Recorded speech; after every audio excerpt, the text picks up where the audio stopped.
Immediately as I stepped into the threshold of the door, laying on the floor next to the wall was a female victim, lying face down. As I walk into the room more, I can see another female victim. This was the moment when a deputy made a horrifying discovery, finding 3 bodies within a house. But what would follow in this case, never before seen on YouTube, was a triple murder so twisted with lies and deceit, and with so many suspects, that the investigators doubted whether they'd ever be able to solve it. And not sharing it with the police, to us, it's the same as doing it. I told you everything of them. You told me, hey, boom, boom, you shot Corey twice. It seemed like the case may never be solved, until the 50-year-old aunt of 2 of the victims made the daring decision to go undercover and get them the crucial evidence they needed. Everybody screaming my name, and I don't know nothing, just like I told you. Right. I had a pistol that night. We're just trying to get a better understanding of what's going on and what exactly happened.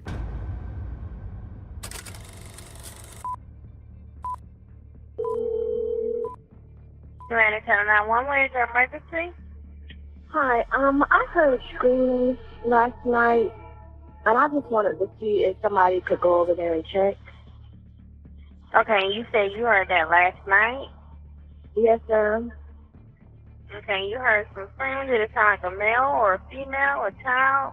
I don't know. I just heard it. I didn't know whether to call this morning or last night, but once I didn't hear anything anymore or see anybody coming in or out the house, I just decided to call you all.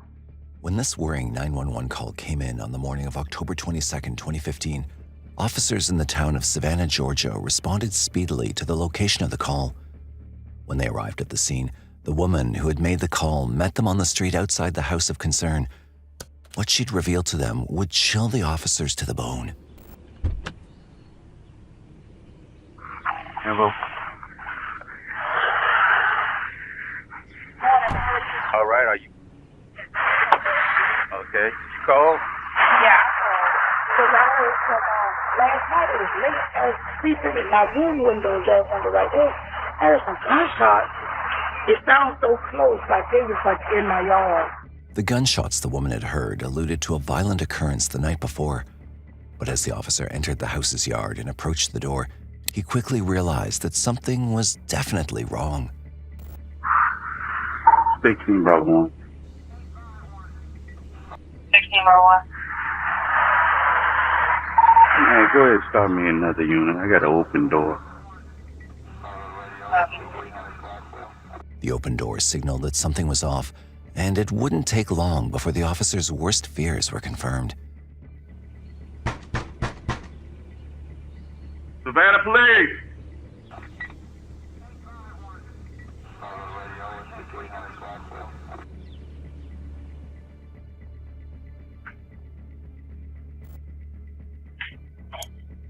Metro, go ahead and start me EMS. The second he stepped into the living room, he noticed a male victim lying face down to the left of the door. But this was just the beginning of the horrors within this house. Copy. And immediately as I stepped into the threshold of the door, laying on the floor next to the wall was a female victim, lying face down. Now, as I walk into the room more, I can see another female victim. In addition to the male victim, there were 2 more deceased females within the house. All 3 appeared to have been shot during the night, which matched up with what the neighbor had heard. This was now a murder investigation. I immediately think, well, this is no longer an open door. This is no longer a welfare check. This is a triple homicide. 3 people got killed. The detectives arrived at the scene, ready to begin the investigation. The first thing they noticed upon entering was that there were 3 9mm shell casings in the living room where the male victim was found.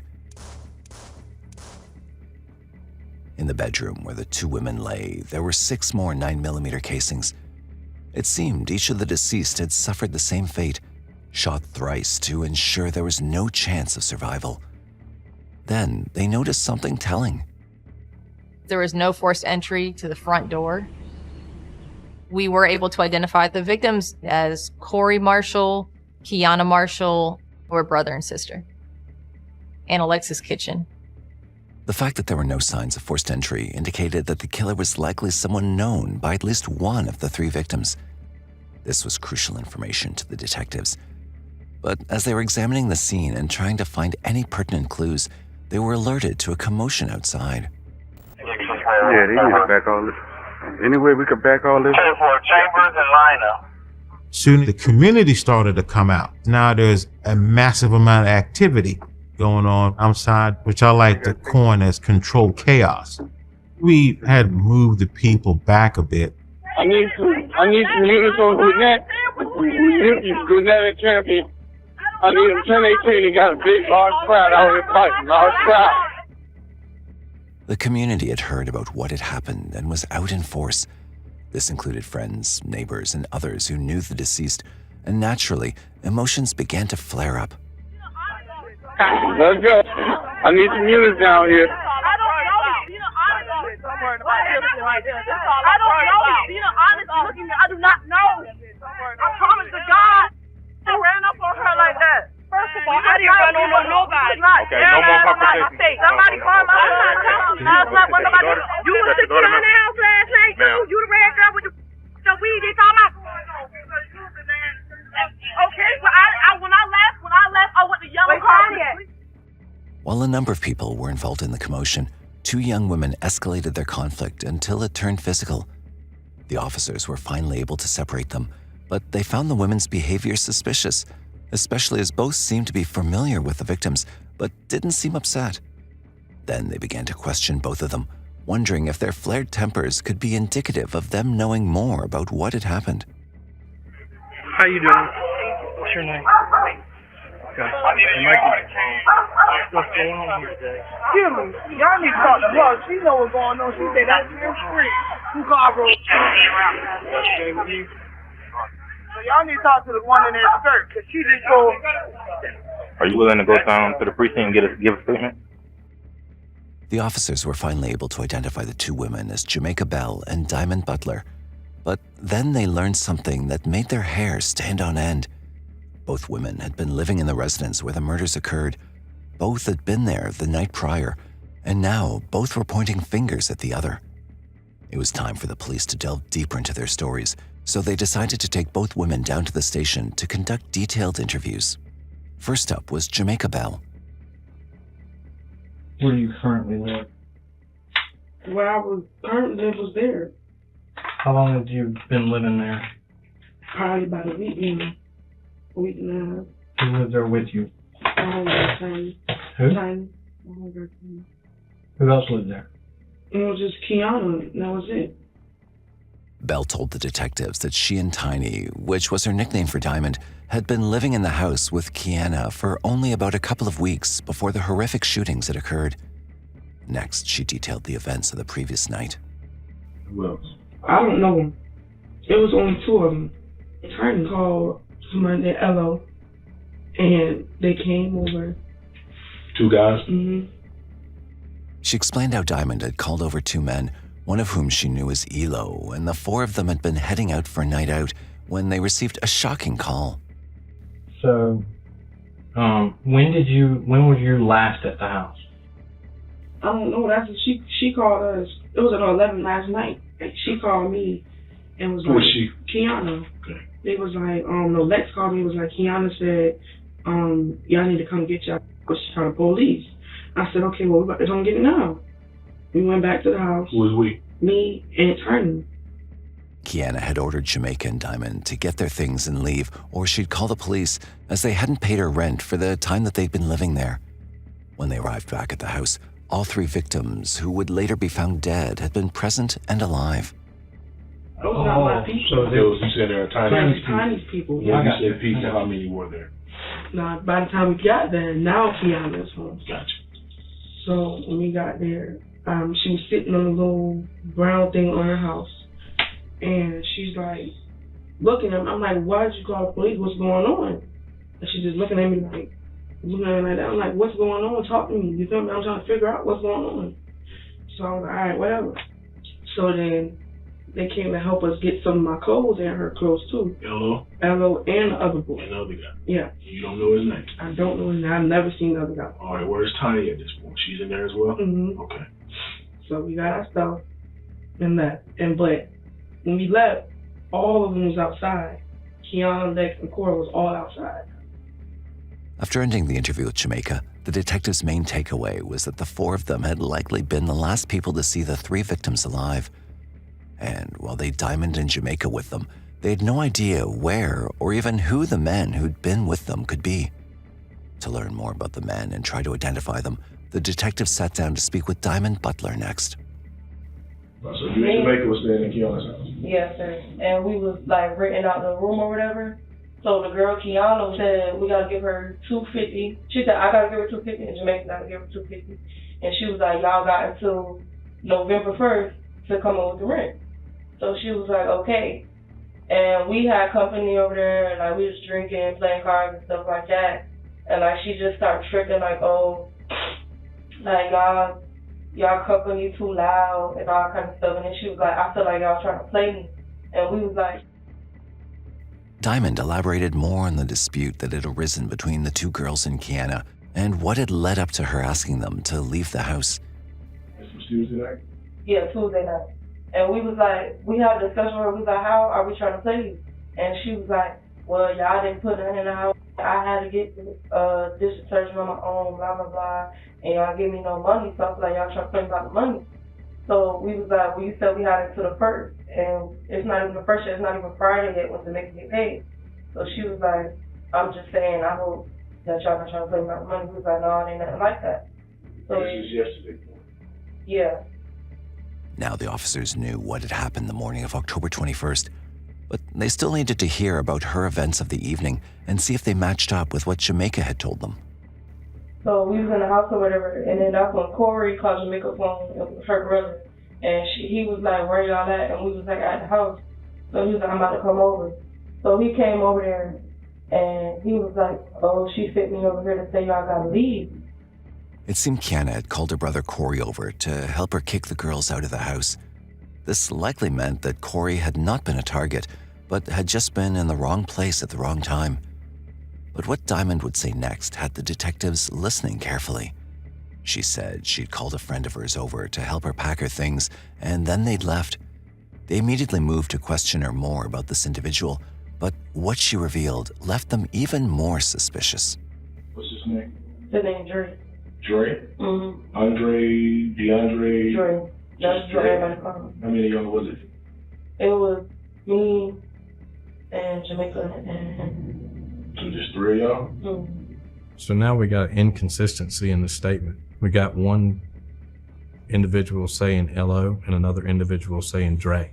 And you also have a statement where there was two males and a statement where there's only one. So somebody's lying. Who out of Jamaica and Diamond was telling the truth?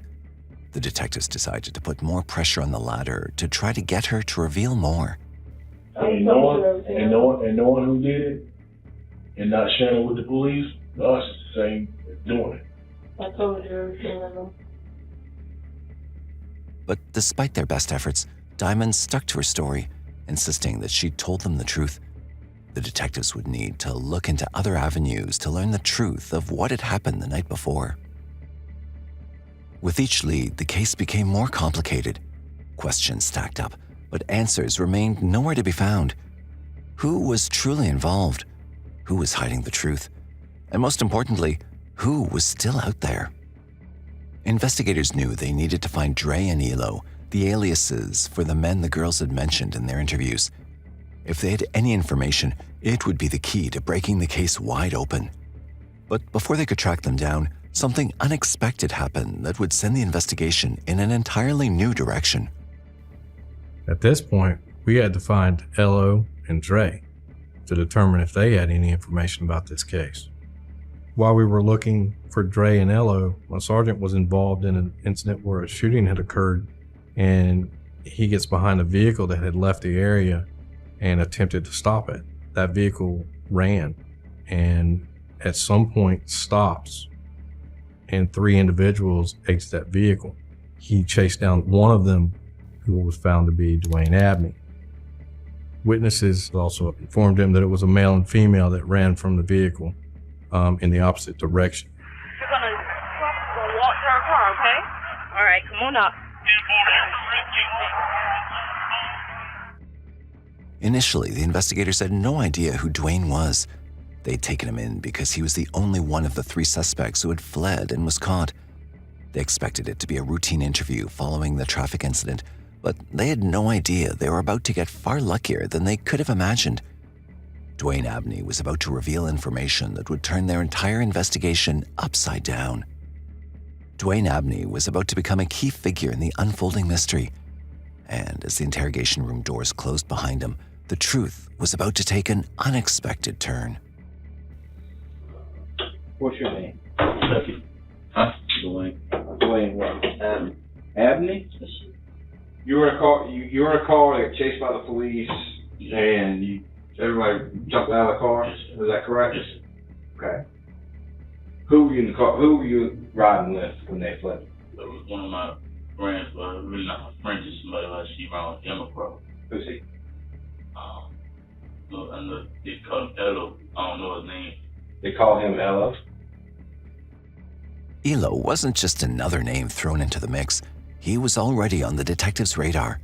They'd been searching for him, and now, with Dwayne Abney confirming he'd been in that car, the urgency to track him down grew even stronger. But the question remained, was Elo just running, or was he running from something? And more importantly, did he have the key to unraveling this long-standing mystery? So during the course of this investigator's interview, he mentioned L.O. And when he mentioned L.O., we were notified. So we created a lineup of people who had warrants. And we had a detective that had no knowledge of the case go back in and present him with a lineup. Now came the actual test. Saying a name was one thing, but could Dwayne Abney actually pick Elo out of a lineup? To keep things unbiased, a detective who had no prior knowledge of the case was brought in to present the lineup. If he identified him instantly and with confidence, it could change everything. All eyes were on Abney.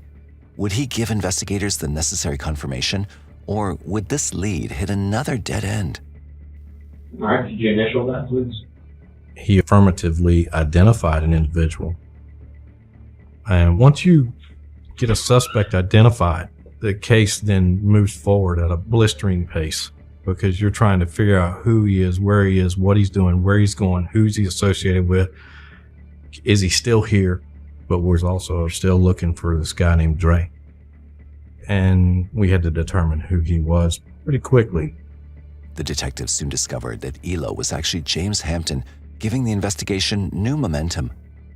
Now they needed to track him down, his whereabouts, his companions, and whether he was still in the area. Every second mattered.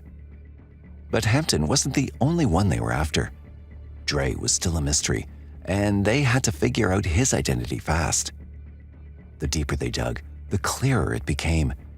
This case was far from over. We needed to find James Hampton immediately because he was in the car with Diamond in Jamaica the night of the murders. I was now in day 2 of this investigation, and I was informed that Diamond Butler wanted to turn herself in, and she showed up barefoot, tattered dress, kind of in distress. Before investigators could track down James Hampton, the case took another unexpected turn. Diamond Butler had turned herself in, barefoot, shaken, and wearing a torn dress. She didn't look like someone on the run. She looked like someone with a story to tell. Something had pushed her to come forward, and whatever it was about to change the course of the investigation. Hello? You okay? I'm Detective Reese. You're Diamond? Nice to meet you, Diamond. You got these for your feet? Why in your shoes? Oh, I took them off when I was running from the police. Alright. So what went on today? You said you ran from the police. Oh yeah, 'cause me and Elo and his homeboy was in the car. So he got blue lighted. They was about to pull him over, but he didn't stop. He just ran off. And then he was like, we about to hop out and run. Who said that? Hello. I had to go to court for auto theft and stuff, and I thought I had a warrant, and I wasn't trying to go to jail, so I ran too. We pulled over and ran out the car. Okay, who was driving the car? Hello. All right, and who was sitting in the front passenger seat? Pepe. Diamond's story filled in some gaps, but it also raised new questions. She confirmed she was with James during the traffic stop, just like Jamaica had been with him on the night of the murders. James Hampton's role in all of this was becoming more evident, but there was still one missing piece: Dre. Who was he? And more importantly, what part did he play in this deadly chain of events? When you jumped out and ran, did you run with Elo? No, they ran the opposite way, and I ran in the bushes. Okay. There's too much going on, and I'm in the middle of it, and it's something that I didn't mention when I talked to the other detective earlier. I didn't want to say who my homeboy was that had took me over there to get my clothes and came back with me, because he already had a warrant for shooting somebody in the leg, and I didn't want him going to jail or getting in the middle of it, so I just said his name was Dre, but his name Elo. Okay. But I didn't want to say that because he was already on the run. And just like that, the mystery of Dre unraveled in an instant. There was no Dre. It had been James all along. A fake name, a fabricated identity, one more layer of deception in an already twisted case. But now that the truth was out, one thing was certain. This wasn't just a case of being in the wrong place at the wrong time. There was more to James Hampton's story, and investigators were getting closer to uncovering it. Run through that story, run through the events with me that happened from last night. It's the same thing. The only thing I left out was Elo's name. Like, I kept saying his name was Dre because I knew he had warrants and stuff. And then I left out his homeboy because his homeboy be doing crazy stuff too. Which homeboy are you talking about? The puzzle was nearly complete. Diamond had finally started talking, and now the key players were all on the board. They knew they'd been in that car the night of the murders. 3 had been questioned. Only 1 remained. James Hampton was still out there, and if investigators wanted the whole story, they had to find him before it was too late. The investigators soon received a call, one that changed everything. Tisa Lewis, the aunt of Kiana and Corey, had found James's location. But what truly shocked them wasn't just the tip, it was how she got it. My sister and I got a call that Elo was in Yamacraw. And Gina was like, Thais, we got to go to Yamacraw because that's where he's at. So all right, let's go. So we went there. When me and Regina gets to Yamacraw Park, he's on the park playing basketball. And then Regina, she walks up and she was like, hey, let me talk to you for a minute. At 50 years old, she'd gone undercover, willingly stepping into danger. She wasn't a detective, but she wanted to find the man linked to her family's tragedy. This is a situation. When they pull up, they wanted to fight, you feel me? And I told them, I was like, y'all fight them, I'm pulling straight off, you feel me? If I refuse on letting them fight, you feel me? Why would I do something like that? Everybody screaming my name and I don't know nothing. Just like I told you, right? I had a pistol that night. You feel me? I don't got my pistol no more because everything that's going on. They told me I got 2 outstanding warrants on the news. I already know what 1 on for something that I did and somebody telling on me. We're just trying to get a better understanding of what's going on and what exactly happened. Because all of a sudden, Kiana telling y'all to get out because y'all disrespect that girl. Yeah, that's and that's Kiana, what I told. The only thing she tried to do was help them. Now all of a sudden, y'all getting kicked out, and my baby's found dead in the house. I knew Corey for years. And I told my sister and my mama what type of boy Corey was. My sister touched her heart and said it had to be an animal that took that boy life. That man, since it had to been an animal that had took 2 girls' lives. He denied, deflected, and distanced himself from what had happened that night. But in his words, there were cracks, slivers of truth slipping through. This wasn't just a conversation. It was a carefully planned move to get the truth straight from James himself. Thais called me on the phone and told me that she had just spoken to James Hampton in Yamacraw and that she had recorded the conversation and she told me he was still there. So I got on the radio and I told patrol units, that James Hampton, who is a potential suspect in this homicide, is currently in Yamacraw, and I advised them to use caution because we knew that James was very dangerous, possibly armed, and he's known to flee, and it was just really important that we got him off the street. This was it. James Hampton was right there. No more guessing, no more chasing leads. But taking him in wouldn't be easy. He was known to run, and worse, he could be armed. The officers had to act fast. One wrong move, and he could disappear again. Once we had received information from the victim's family that they had gone and met with Hampton, we set up operation to have him arrested for the warrants. Units located him on the basketball court in Yamacraw Village, and they were able to surround the area and take him into custody. James Hampton was finally in custody. After days of chasing leads and dead ends, the search was over. At last, the detectives had him in the interrogation room. Now, it was time to break his story apart. You said your nickname was what? They call me Elo. Elo. Alright, the night that it took place, you feel me? I came there. The girl Diamond texted me. She like, "Oh, what's up? I want some. You feel me? I want to chill, smoke, get high, drink, turn up." She texted that to my phone. You feel me? So I was like, I'm about to pull up. We pulled up. They jumped inside the car. We went, me and Pep, the boy Pepe. You know his real name? I don't know his real name, but we can call him Pep. Okay. Pepe. Y'all pull up to where? The house in Carl Village where everybody got killed. So when we pulled up, the girls, they hopped inside the car. What time was that? This was around about 11, 12 at night. You feel so me? it was just you and Pepe? Yeah. And then y'all pick up Diamond and who? The girl Jamaica. The tension in the room was rising. James was talking, but was he telling the whole story? He painted a picture of a night that started with frustration, but ended in murder. The investigators weren't buying it just yet. They needed more, and they were about to push harder to try to get it. We got out the car, we were trying to figure out how we gonna fit the bins inside the car. So what the girl name is with the dreads who got killed, Kiana. Okay. I started talking to Kiana. I'm like, Kiana, how much you want? He's like, how much they owe you? Kiana was like, it ain't even about the money. They keep disrespecting me inside my house. They gotta go. I don't even want no money from them.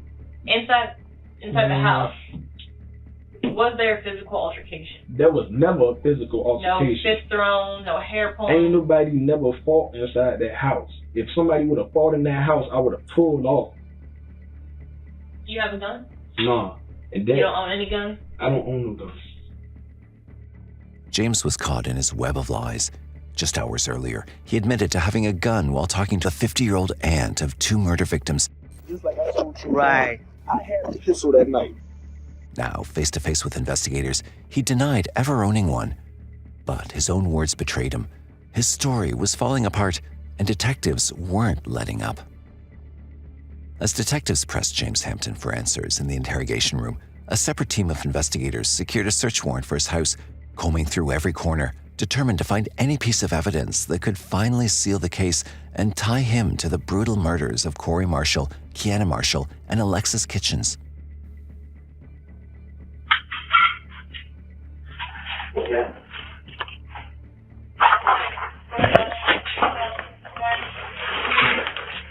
Metro Police, come out if you're in here.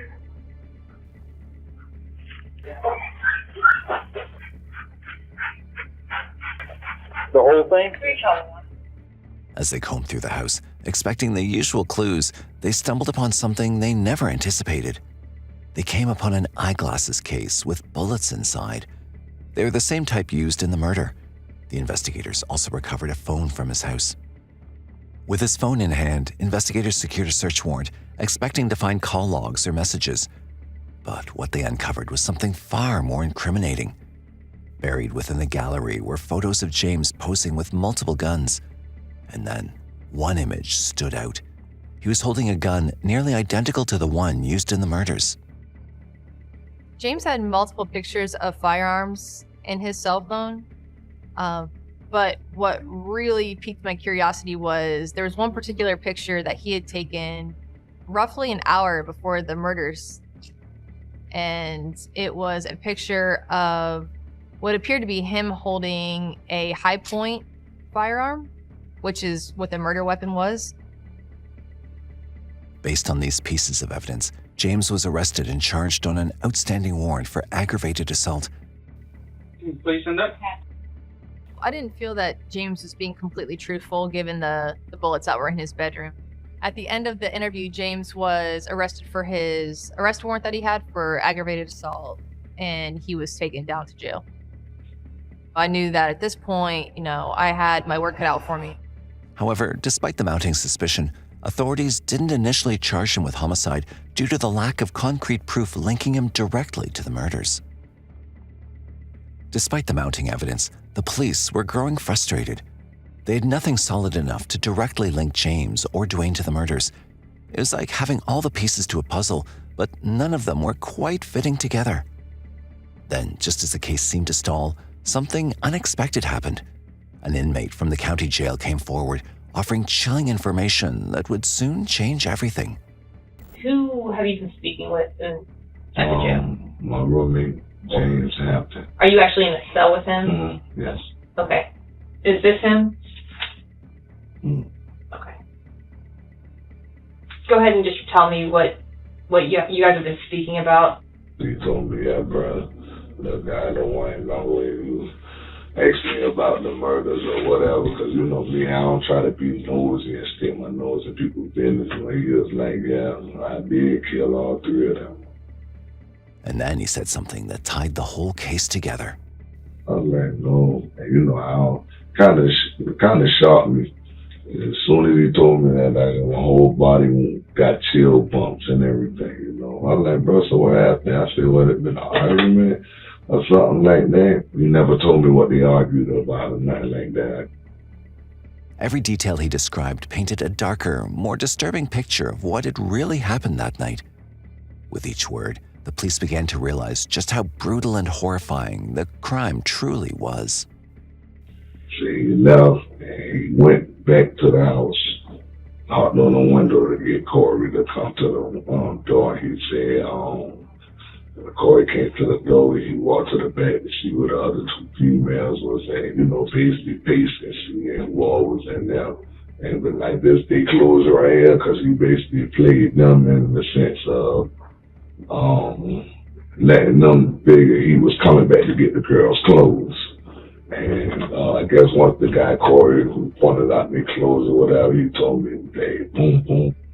He shot Corey twice. It was the female, one of the females trying to run, boom, boom. And he hit her. One female was balled up or something like that, boom, boom. He hit her. Basically, he said on his way running back out, he seen Corey, I guess, trying to crawl to the back door, crawl, and he made this look like he was dying or whatever. He hit him one more time and ran out the door. With the crucial information they gathered, police decided to search Dwayne and James's cells, hoping to find any evidence of communication inside or outside the jail. Their goal was to determine if the two of them had been coordinating their stories or reaching out for help. And this decision didn't disappoint. Inside the cells, officers uncovered multiple letters. One of the letters went to Dwayne Abney, who was also in jail, laying out in chronological order what he should do and what he should say in regards to this case. With a mountain of evidence stacked against James, there was no doubt about his involvement. But one crucial piece was still missing: the motive. To uncover it, police decided to bring Diamond in for another round of questioning. At first, it seemed like it might be another dead end. She remained cold, refusing to answer. Investigators were on the verge of giving up. Then they changed their approach. Instead of pressing her with hard facts and accusations, they shifted to a sober, more personal tone while showing sympathy. And that brought about a breakthrough they were desperate for.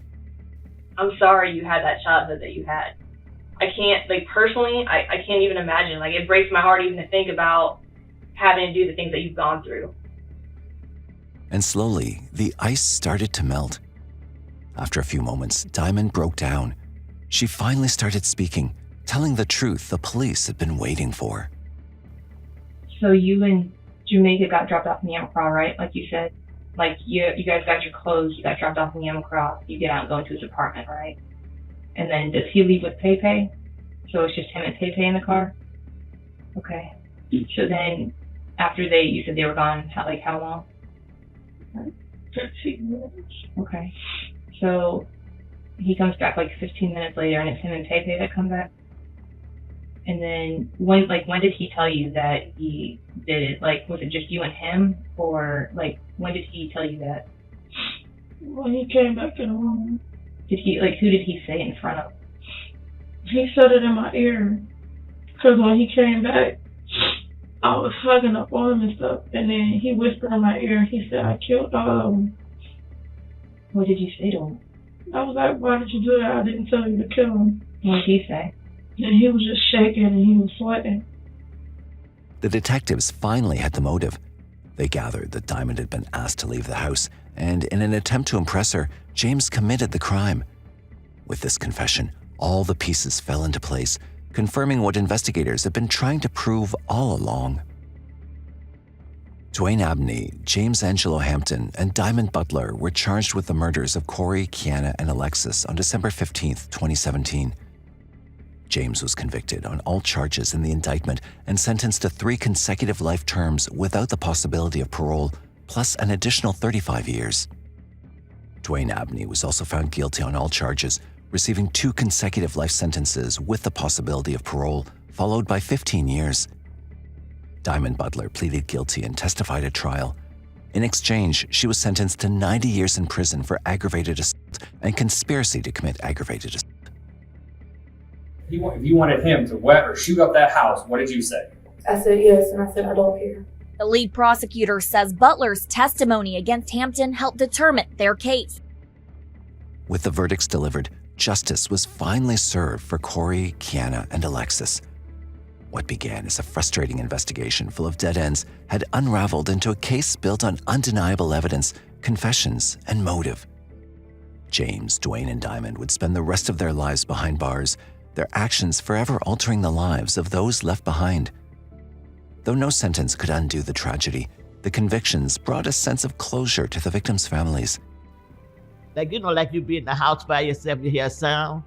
All right, Lex, behave up there. And I know she's not there. But I'm always talking to Alexis. Even James's father was overcome with remorse, unable to comprehend the depth of his son's crimes. Even though it's my son being convicted of this, they lost their loved ones. I was so grateful to see them able to smile. The case stood as a reminder of how crime, no matter how calculated, leaves a trail, and that justice, even when delayed, will always find its way.